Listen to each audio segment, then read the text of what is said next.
कैसे हैं आप सभी। स्वागत है आप लोगों को पीएलएस मार्शल गॉड ए के डार्क स्पिरिट के नॉवल एक्सप्लेनेशन वीडियो में। तो चलिए एक्सप्लेनेशन को स्टार्ट करते हैं।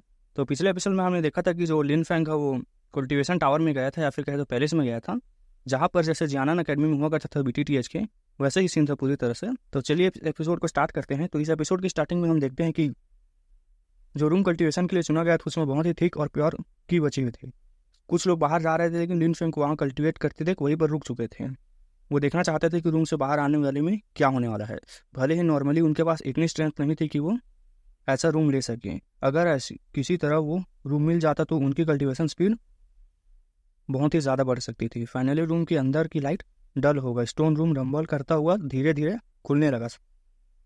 सब लोग उस तरफ बढ़ने लगे और उस डोर के खुलने की तरफ घूर कर देखने लगे।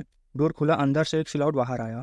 वो एक यंग मैन था। उसके बैक पर एक लॉन्ग स्वॉर्ड थी। उसने क्राउड को देखा और एक अजीब मिस्टीरियस स्माइल उसके फेस पर आ गई।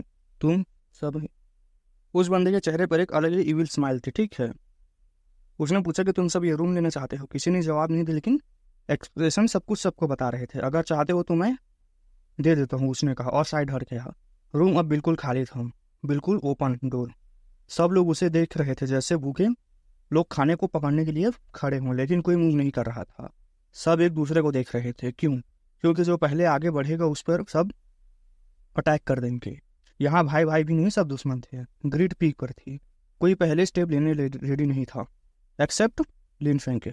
वो बिल्कुल कामली आगे बढ़ता है।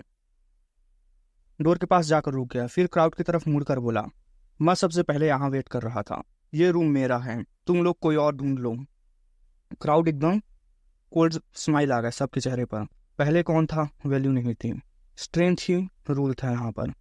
तुम ये रूम नहीं ले सकते, निकल जाओ, किसी ने कहा। हे पहले स्टोन डाल के दिखाओ, दूसरे ने इविल स्माइल के साथ कहा। क्लियरली प्लानिंग तो अटैक कही था जब स्टोन डल जाए उसके बाद, ताकि उनको वेस्ट ना हो, ठीक है। स्टोन ऐसा था, कोई अटैक नहीं कर रहा था। अचानक उसके बॉडी से पियर्सिंग कोल्ड की निकलने लगी। उसकी आइस स्पिरिट उसके पीछे अपीयर हो गई। पूरा एरिया फ्रॉस्ट कवर हो गया, टेम्परेचर गिर गया, लेकिन क्राउड पीछे नहीं हटा। यहाँ वीक लोग कम थे, स्ट्रांग ज़्यादा थे। जो भी ये रूम चाहता है आज मिस्टर ने, लिन फैंग ने कहा। एटमोसफेयर हैवी हो गया। उसके साथ स्वॉर्ड की भी रिलीज होने लगी। हवा में विजलिंग के साउंड आ रहे थे, उसके बाद हवा में हिल रहे थे। उसका स्टैंड बिल्कुल काम था, dangerous. Sword force crowd shock हो गई। अब सब समझ गए यह कोई नॉर्मल अपोनेंट नहीं था। थर्ड लिंक के लेयर होने के बाद भी उसका स्वॉर्ड फोर्स इतना स्ट्रांग था कि वो फोर्थ लेयर को भी चैलेंज कर सकता था। थर्ड लेयर वाले लोग धीरे धीरे पीछे हट गए, सिर्फ स्ट्रांग बचे थे। लिन फैंग ने कोल्डी के देखा। अटैक करने क्यों बोलता हूँ तो करते नहीं, जाने को बोलता हूँ तो जाते नहीं, चाहते क्या हूँ। वो आगे बढ़ा, उसकी की और स्ट्रांग हो गई। एथ स्ट्राइक ऑफ डेसोलेशन। उसने दोनों हाथों से अटैक किया। आइस की प्लस स्वॉर्ड एक साथ एक्सप्लोड हुए। इस बार उसने पहला मूव लिया। क्राउड भी एकदम एक साथ रिएक्ट कर गई। सब अटैक्स कोलाइड होने लगे। फिर लिन फैंग सडनली आगे डैश करता है। उसकी स्वॉर्ड चमकी, एक ब्राइट फ्लैश हवा को कट कर गया। लोग डायरेक्टली हिट हुए, कुछ पीछे उड़ गए, कुछ ब्लड थूकने लगे। सीन कैओटिक हो गया। स्वॉर्ड ऑफ निर्वाणा एक्टिवेट हुई। उसकी स्वॉर्ड के आसपास विजलिंग बन गए। सब एक मिसयूज होने लगे। स्पीड, पावर सब थी, लेकिन प्रॉब्लम यह थी कि एनिमी ज़्यादा थे। उनके अटैक्स एक दूसरे को भी कैंसिल कर रहे थे। Complete chaos। धीरे धीरे सब शांत हो गया। सब शॉक में थे। इतने सब लोग मिलकर भी लिन फैंग को हरा नहीं पाए थे। लिन फैंग ने कोल्ड नजर सबको देखा। लास्ट चांस देता हूँ, निकल जाओ यहाँ से। साइलेंस था, कोई आगे नहीं आया। मतलब कोई नहीं इधर उधर हुआ। 1-on-1 फाइट कोई रिस्क नहीं लेना चाहता था। फिर दोबारा मेरी चीज चुराने की कोशिश मत करना, उसने कहा। सब मरोगे। उसकी कोल्ड की अभी भी हवा में थी। कोई उसकी बात पर डाउट नहीं कर रहा था। लिन फैंग ने इग्नोर किया सबको। अपने 3 मीडियम क्वालिटी स्टोन्स निकाले और स्लॉट में डाल दिए। रूम इंस्टेंटली प्योर की से फिल हो गया, ब्राइट, डेंस, पावरफुल। क्राउड के फेसेस जेलसी थी। कुछ लोग अटैक करना चाहते थे, लेकिन वो पिछला देखकर चुप थे। फोर्थ लिंक के लेयर के लोग एक थर्ड लिंक के लेयर के लड़के से डर गए थे। अगर ये बात बाहर गई सब खत्म था। लिन फैंग रूम में एंटर करने ही वाला था। रुको, एक कोल्ड वॉइस आई। लिन फैंग ने मुड़ कर देखा। ये वही लॉन्ग स्वॉर्ड वाला यंग मैन था। वो इविल स्माइल कर रहा था। लगता है तुम किसी को भूल गए हो। लिन फैंग ने डिस्गस्ट एक्सप्रेशन दिए। जो बोलना है सीधे बोलो, टाइम वेस्ट मत करो। वो हंसा। मैं तुम्हें रूम देने वाला था, बदले में 3 मीडियम स्टोन्स के लिए। अब 6 चाहिए, वरना मेरा रूम वापस करो। लिन फेंग की आइस सिकुड़ गई। यह बंदा पहले चुप था, अब डिमांड रख रहा है। क्लियरली वो वेट कर रहा था लिन फेंग के स्टोन्स डालने का। कैलकुलेशन मूव था, सेमलेस था। क्राउड भी इरिटेट हो गई। अगर तुम होते तो सब कुछ सोच रहे थे। वो लड़का फिर बोला, क्या तुम्हें कोई प्रॉब्लम है? लिन फेंग ने उसे देखा। 1 सेकंड के लिए साइलेंस, फिर कामली बोला, अभी के अभी मेरी नज़र से निकल जा बड़े, अभी के अभी यहाँ से निकल जा। लिन फेंग के वर्ड्स के साथ ही एक एक्सट्रीम स्ट्रॉन्ग कोल्ड की हवा में फैल गई। यंग मैन के फेस पर स्माइल तुरंत गायब हो गई। उसके एक्सप्रेशन एकदम शार्प हो गए, उसकी स्वॉर्ड की तरह। मैं तुम्हें लास्ट चांस देता हूँ, मुझे 12 मीडियम क्वालिटी स्टोन्स दे दो, उसने कोल्ड टोन में कहा। साथ ही उसके बॉडी से मैसिव स्वॉर्ड की निकल रही थी, सीधे लिन फेंग की तरफ। ये तो स्वॉर्ड मास्टर्स की फाइट है, क्राउड शॉक में बोले। उन्होंने क्लियरली फील किया था दोनों की स्वॉर्ड की सेम नेचर का था। दोनों के पास स्वॉर्ड स्पिरिट के चांसेस आए थे, लेकिन लिन फेंग ने तो स्वॉर्ड फोर्स भी रिलीज कर दिया था। तुम्हें लगता है इतना सा स्वॉर्ड फोर्स मुझे हरा देगा? उस लड़के ने कहा। जैसे ही उसने बात खत्म की, एक मैसिव स्वॉर्ड फोर्स ब्लास्ट हुआ। हवा में विजलिंग बन गए, वर्ल्ड विथ मतलब भावर बन गए। साउंड्स 6th फ्लोर में गूंजने लगे। उसके स्वॉर्ड फोर्स मिलकर एरिया डोमिनेट कर रहे थे, जैसे सब कुछ डिस्ट्रॉय कर देंगे। वो ऑलरेडी 4th लेयर में था, इसीलिए इतना कॉन्फिडेंट था। उसका प्लान सिंपल था, जो भी रूम ले उसे फोर्स से छीन लो। क्राउड के लोग चैन की सांस ले रहे थे। अच्छा हुआ हमने रूम नहीं लिया, वरना हमारा हाल होता। उनके लिए यह तो इम्पॉसिबल फाइट थी। उन्हें लग रहा था लिन फेंग हार जाएगा। तभी लिन फेंग ने उसकी बात रिपीट की और सीधे एक स्टेप आगे बढ़ गया, अपने स्वॉर्ड थ्रस्ट की। क्राउड शॉक थे। इस मोमेंट में भी वो बैक डाउन कर रहा है, अटैक करने की हिम्मत करता है। यंग मैन भी शॉक में था। अपनी मौत की तरफ बढ़ रहे हो, तुम्हारी औकात नहीं है, उसने एरोगेंट टोन में कहा। फिर गोल्डन लाइट एक्सप्लोड हुई। उसकी स्वॉर्ड गोल्डन हो गई, गोल्डन स्वॉर्ड, और तुरंत गोल्डन रेन स्वॉर्ड। पूरे एरिया डजलिंग लाइट से भर गया। हर डायरेक्शन में लाइट भर रही थी, जैसे सुबह के सनलाइट हो। 4th लेयर के कल्टिवेटर्स भी इम्प्रेस थे। ये स्किल अनबेरेबल थी। रूम छोटा था, एस्केप इम्पॉसिबल था। सबको लगा वो लिन फेंग मार जाएगा, लेकिन लिन फेंग काम था। उसकी स्वॉर्ड फोर्स गायब हो गई। क्राउड शॉक थी। क्या वो गिव अप कर रहा है?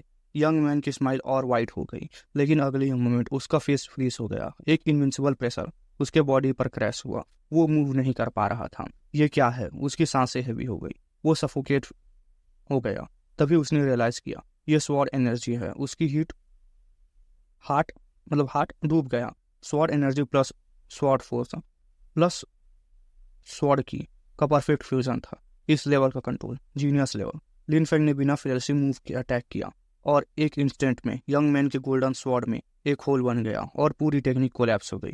क्राउड की बॉडी लिटरली कांप रही थी। यह अटैक किसी ने प्रॉपरली देखा भी नहीं था, और इतनी पावरफुल टेक्निक डिस्ट्रॉय हो गई। रिट्रीट, यंग मैन पैनिक हो गया, लेकिन लेट हो चुका था। लिन फेंग का स्वॉर्ड एनर्जी वॉटेक्स ऑलरेडी उस पर आ चुका था। उसकी बॉडी वायलेंटली शेक हुई और वो सीधे ग्राउंड पर गिर गया। नेक्स्ट सेकंड लिन फेंग की स्वॉर्ड उसके चेस्ट पर थी।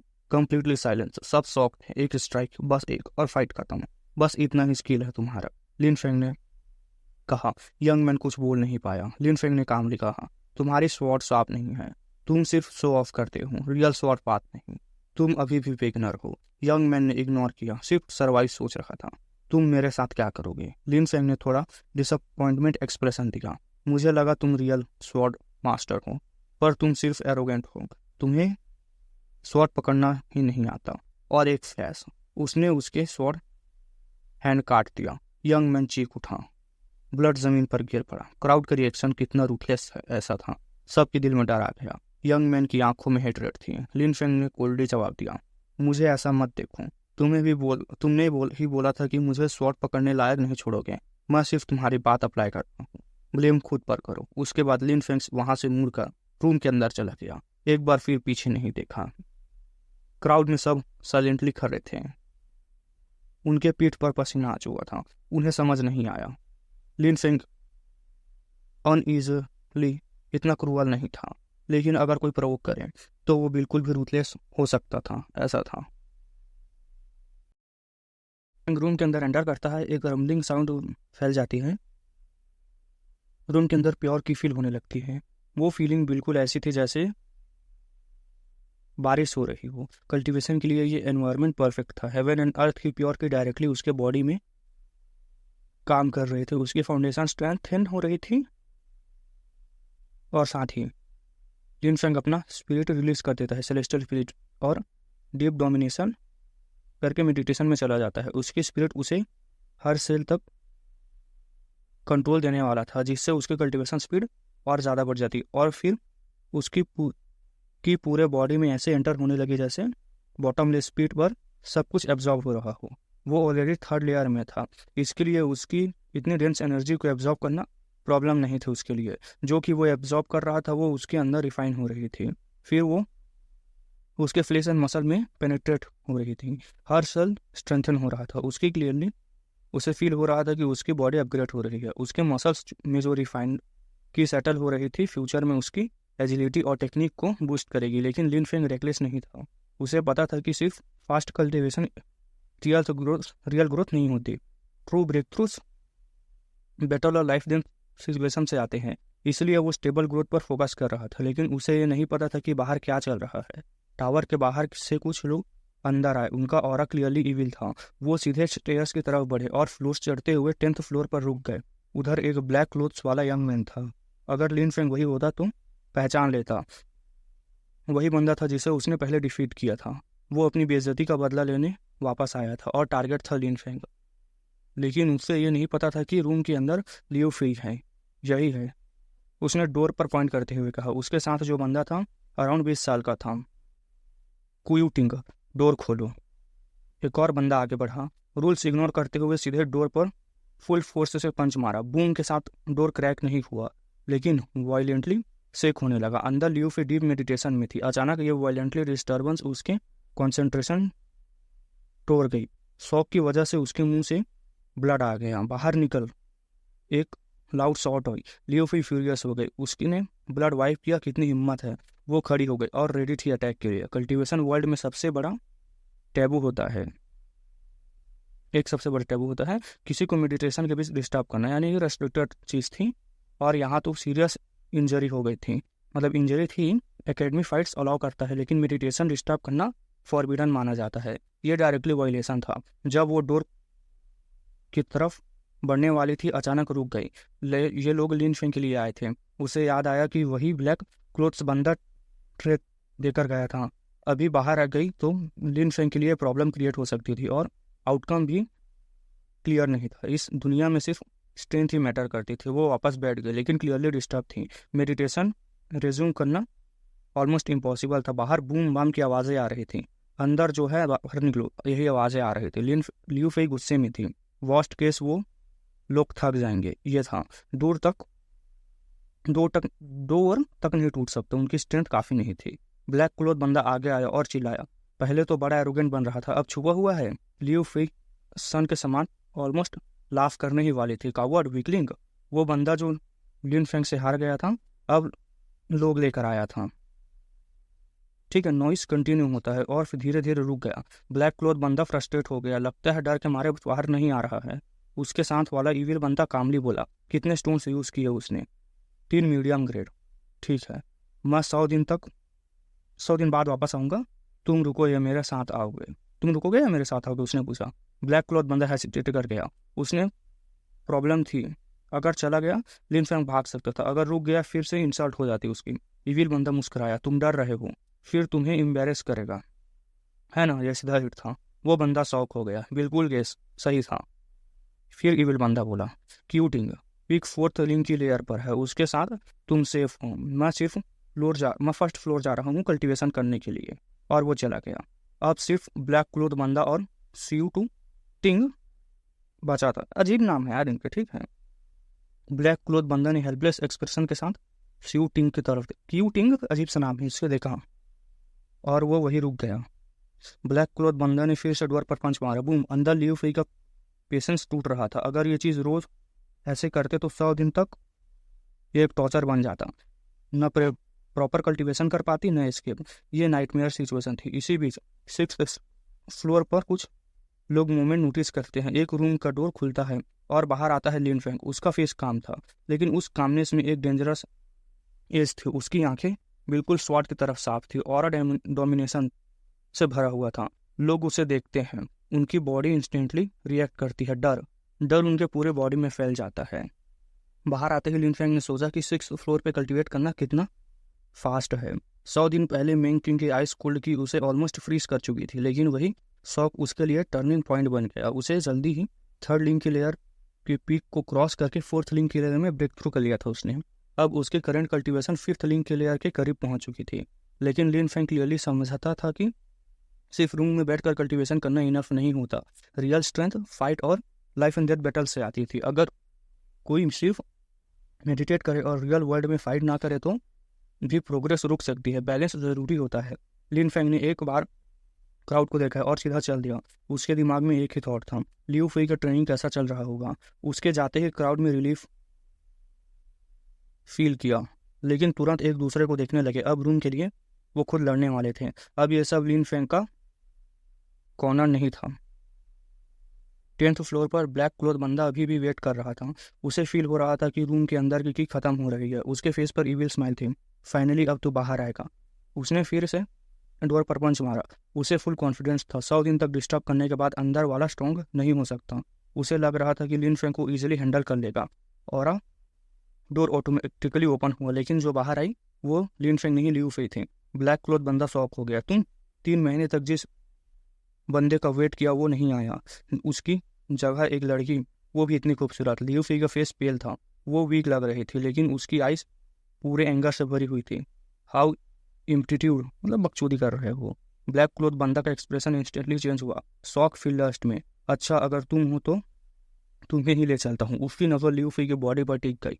डिस्गस्टिंग इंटेंट क्लियर थी। हे, अगर वो तुम्हें इतना क्लोज रखता है तो तुम तो उसके रिलेशन स्पेशल होगी। अगर मैं तुम्हें यूज करूँ तो वो पागल हो जाएगा। प्योर सेमलेस थी। शूटिंग ने साइड में देखा। उसे भी ये सब पसंद नहीं आया। उसने क्लियरली सोचा ये बंदा एक डिस्गस्ट है। लियू फी का एक्सप्रेशन डिस्गस्ट हो गया। कितना घटिया है। लेकिन वो बंदा रुकने वाला नहीं था। रूम काफ़ी बड़ा था, दोनों के लिए परफेक्ट। जब वो वापस आएगा हम दोनों को साथ देखेगा। वो इमेजिन कर रहा था कि क्या होगा। तभी एक सडन चिल हवा में फैल गई। टेम्परेचर सडनली ड्रॉप हो गया। ब्लैक क्लोथ वाला बंदा फ्रीज हो गया। उसके पीछे मुड़कर देखा तो उसने लिन फेंग था। वो फाइनली आ गया था, और जैसे ही वो सामने आ खड़ा हुआ, ब्लैक क्लोथ बंदा जो 3 महीने से वेट कर रहा था एक वर्ड भी नहीं बोल पाया। लिन फेंग क्विकली लियू फी की तरफ देखा और चला गया। उसने उस बंदे को कम्प्लीटली इग्नोर कर दिया था। जैसे ही वो एग्जिस्ट नहीं करता हूँ, पास करते हुए बस एक वर्ड बोला, एस होल। बस इतना ही। ब्लैक क्लोथ बंदा अंदर से गुस्से में फट पड़ा, लेकिन अटैक करने की हिम्मत नहीं की। उसे पता था वो उसका मैच नहीं है। अब वो सिर्फ शूटिंग पर डिपेंड कर सकता था। लियू फी ने लिन फेंग को देखा और तुरंत फट पड़ी। बास्टर्ड, 100 दिन तक का हिसाब चुकाना पड़ेगा तुम्हें। उसकी आंखों में गुस्सा और पेन दोनों था। लिन फेंग को तुरंत समझ आ गया उसने क्या सफ़र किया है। लिन फेंग ने जेंटली हाथ बढ़ाया और उसके फेस को सॉफ्टली टच किया। एक साइलेंट रिजर्वेशन, सब ठीक है।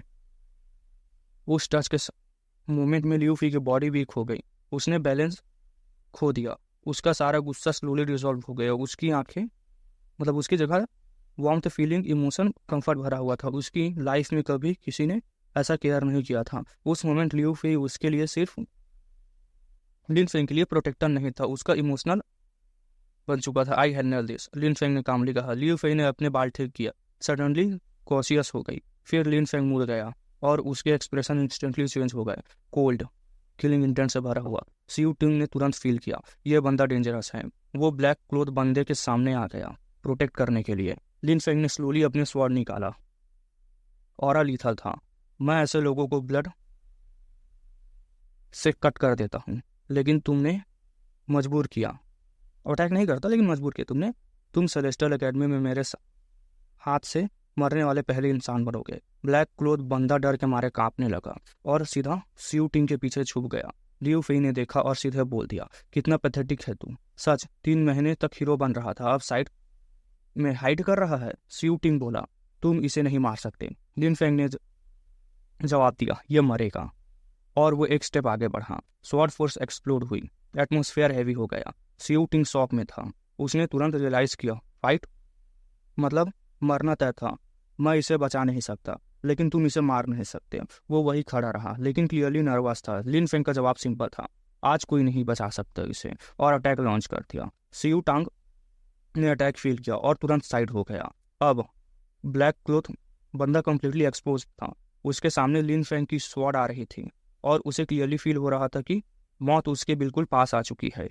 जब ब्लैक कपड़े वाले बंदे ने फील किया कि लिन फेंग की उसकी तरफ बढ़ रही है, उसके पीठ पर कोल्ड पसीना आ गया। ये सेलेस्टियल एकेडमी है, स्टूडेंट फाइट्स कर सकते हैं लेकिन कोई किसी को किल नहीं कर सकते, ब्लैक कपड़े वाला यंग मैन बोला। उसे लग रहा था कि वो कभी भी बेहोश हो जाएगा। वो डर के मारे ऑलमोस्ट टूट चुका था। मुझे पता है, लिन फेंग ने ठंडे अंदाज में कहा।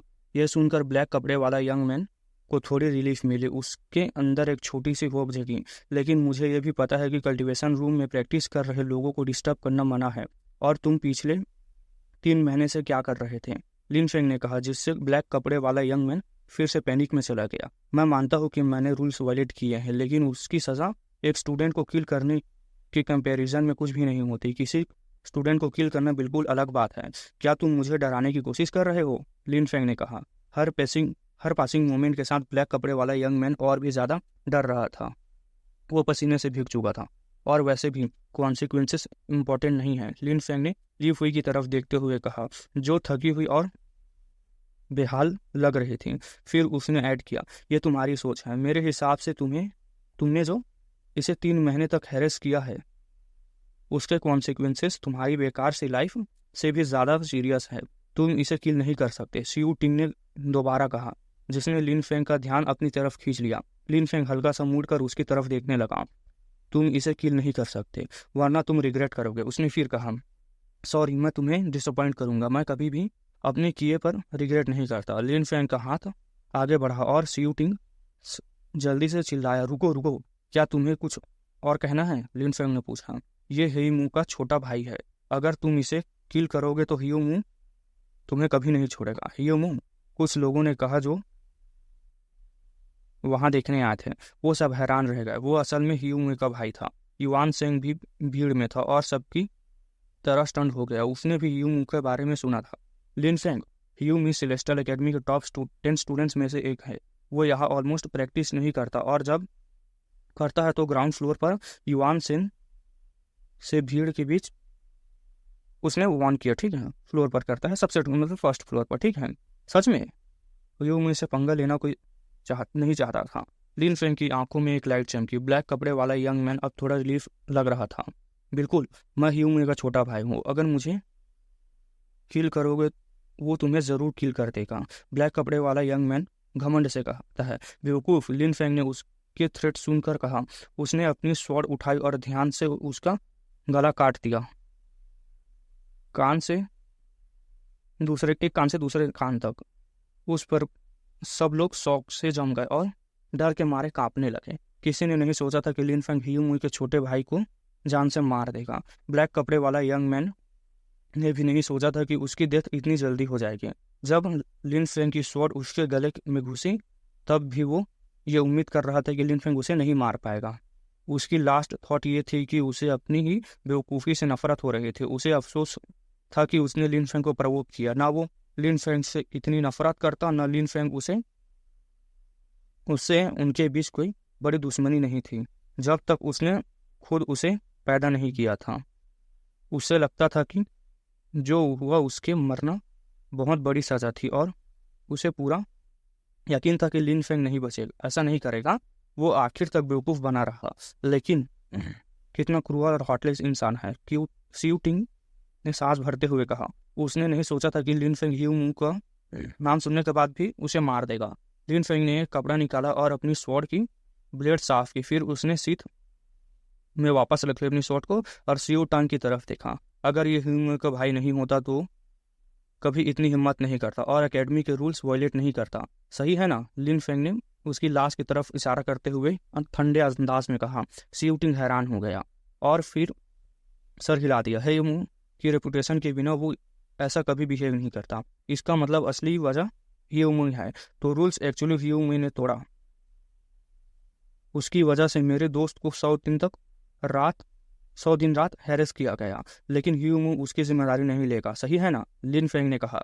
सीयू टंग को अचानक सब समझ आ गया। अब उसे समझ आया कि लिन फेंग ने उसे किल क्यों किया था। ये नहीं था कि लिन फेंग ने ह्यू मी के बारे में सोचा नहीं था, बल्कि उल्टा था। लिन फेंग ने ह्यू मी के रूल्स से ऊपर नहीं माना। उसने सिर्फ ये देखा कि उसकी वजह से लियू फुई के 100 दिन रेस्ट के बिना हैरेस किया गया, इसलिए उसने उसे किल किया। ये एक वार्निंग थी।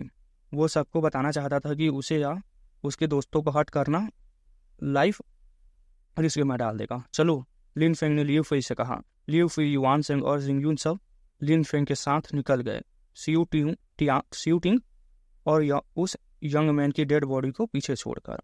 तुम्हारा नाम क्या है? सियू टिंग ने पूछा। लिन फेंग ने कहा, मेरा नाम लिन फेंग है। लिन फेंग सियू टिंग धीरे से बोला। वो इस नाम को याद रखेगा। भीड़ में सबने उसका नाम याद रख लिया। कौन भूल सकता है जिसने ह्यू मू के भाई को मार दिया। जब लिन फेंग और उसके लोग चले गए तब भी 10th फ्लोर पर लोग भरे हुए थे और ज्यादा लोग वहां आ रहे थे। 10th फ्लोर पर एक लाश पड़ी थी। किसी ने कल्टीवेशन टावर में किसी को किल कर दिया था। ये सब सोच रहे थे कि कौन इतना डेयरिंग हो सकता है। तभी एक evil looking young man 10th floor की तरफ आ रहा था। वो यंग मैन 10th फ्लोर पर आया और जमीन पर पड़ी लाश उसके देखकर उसके चेहरे पर कोई एक्सप्रेशन नहीं बदला, वो बल्कि काम था। भीड़ उसे देखकर पीछे हट गई, उसे जगह देने लगी। लोग उसे ऐसे देख रहे थे जैसे कोई डायटी उनके बीच चल रहा हो। वो ह्यू में था जो अपने छोटे भाई को ढूंढने आया था। किसने उसे किल किया? ह्यू मी ने इंडिफरेंट टोन में पूछा। लिन फेंग, सियू टांग ने जवाब दिया। ह्यू मी चुप रहा, लाश को देखता रहा, फिर बोला, उसे मेरे क्लैन में ले जाओ और उसका नाम दोबारा चेक करो। मेरे पूरा श्योर हूँ जाओ कि नाम सही है। ये कहकर ह्यू मी मुड़ गया और धीरे धीरे सीढ़ियों की तरफ चला गया। फिर बिना कुछ बोले टावर से बाहर चला गया। जब लिन फेंग और बाकी लोग अपने पैलेस में पहुंचे, जहां वो रहते थे, उसने एक गहरी सांस ली और अपने लिविंग क्वार्टर्स में वापस जाने के लिए तैयार हो गया। ज्यादा इम्पेशेंट मत हो, दूसरी वाली से स्माइल से मिलने के लिए। उसके पास एक हल्की सी वॉइस आई। लिन फेंग हैरान हो गया। जो कहा गया था वो काफी अजीब था। लिन फेंग के चेहरे पर एक हल्की सी स्माइल आ गई जब उसने लियू फई की तरफ देखा। क्या तुम गुस्सा हो? लिन फेंग ने मुस्कुराते हुए कहा। मैं गुस्सा नहीं हूँ। मैं गुस्सा क्यों हूँ? लियू फई ने कहा। लिन फेंग के होठों पर हल्की सी स्माइल थी। उसने कहा, अगर तुम गुस्सा नहीं हो तो तुम्हारी वॉइस में इतनी जेलसी क्यों भरी हुई है? शायद तुम्हारे कान खराब है और तुम्हें सही से सुनाई नहीं देता। लियू फई ने जवाब दिया। ऐसा है क्या? लिन फेंग ने सर खुजाते हुए कहा, फिर मुस्कुरा दिया और बोला, अभी हम ट्रेनिंग से वापस आए हैं। ऑब्वियसली हम अपने रूम्स में जाएंगे अब। और तुम्हें लग रहा है कि मैं मिंकिंग से मिलने के लिए इम्पेशेंट हो रहा हूँ? क्या तुम चाहती हो कि मैं तुम्हारे रूम में आऊँ? ख्वाब देखना बंद करो, लियू फई ने पैर पटकते हुए कहा। लिन फेंग ने लियू फई को देखकर स्माइल की। चाहे वो अक्सर बैड मूड में रहती हो, लेकिन जब अपनी फीलिंग्स छुपाती है तो वो बहुत क्यूट लगती है। लिन फेंग सच में अपने रूम में नहीं गया, बल्कि मेन किंग के डोर पर नॉक किया। अंदर आओ, मेन किंग ने ठंडे आवाज में कहा। लिन फेंग तुरंत अंदर गया। उसने मेन किंग के बेड पर बैठे देखा उसे। उसने कहा, ओह, तुम वापस आ गए। मेन किंग ने अपनी वेल नहीं पहना हुआ था। उसके पूरे चेहरे लिन फेंग के सामने था, जिसे देखकर वो अंदर से हिल गया। कैसी दुनिया का क्रिएटर इतनी अनमैच्ड ब्यूटी बना सकता है? ये तो बहुत अनफेयर है, उसने कहा। पिछली दुनिया के सबसे अमीर आदमी भी इतना ब्यूटी के लिए अपनी पूरी दौलत लुटा सकता था, लिन फेंग ने सोचा। उसके सामने मेन किंग का पहले से ठंडी नहीं थी। अगर वो उसे रोज बार बार देख सकता तो उसकी लाइफ परफेक्ट हो जाती है। उस दिन जो हुआ था, क्या वो फिर से हुआ? लिन फेंग ने शांत तरीके से पूछा और मिंग किंग की बेड की तरफ बढ़ा। मिंग किंग ने लिन फेंग की तरफ देखा, हल्का सा हाथ हिलाया और धीरे से बोली, क्या मैंने तुम्हें इसके बारे में नहीं बताया? ये हर 6 महीने में होता है।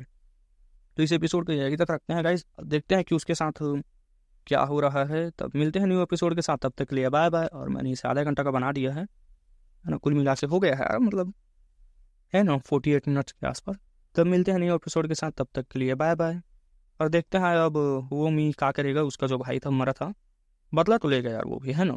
और साथ ही साथ गाइज कुछ देखो यार, सपोर्ट वपोर्ट दिखाओ, है ना। मिलते हैं न्यू एपिसोड के साथ।